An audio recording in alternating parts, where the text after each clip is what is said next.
Welcome to our channel. Today, we'll show you how to add Apple TV Plus to your Roku device so you can stream all your favorite movies, shows, and original content directly on your TV. Follow these steps carefully. Step 1.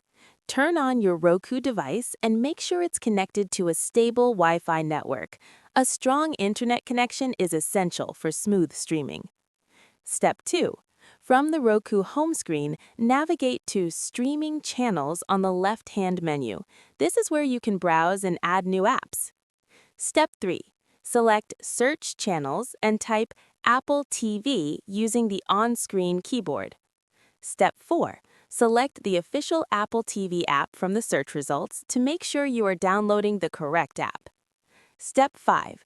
Click on Add Channel to install Apple TV on your Roku device. The installation may take a few moments depending on your internet speed. Step 6. Once installed, return to your Roku home screen. You will see the Apple TV icon in your list of channels. Step 7. Open the Apple TV app by selecting it.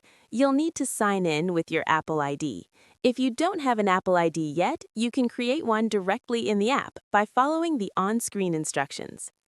After signing in, browse the Apple TV Plus library, select your favorite movies or shows, and start streaming immediately. You can also use the search function inside the app to find content faster. Step 9. For easier access in the future, highlight the Apple TV channel on your home screen, press the Options button on your Roku remote, and select Move Channel to place it at the top for quick access. That's it! Apple TV Plus is now installed on your Roku device, and you're ready to enjoy hours of entertainment. Don't forget to subscribe to our channel and give this video a thumbs up if it helped you.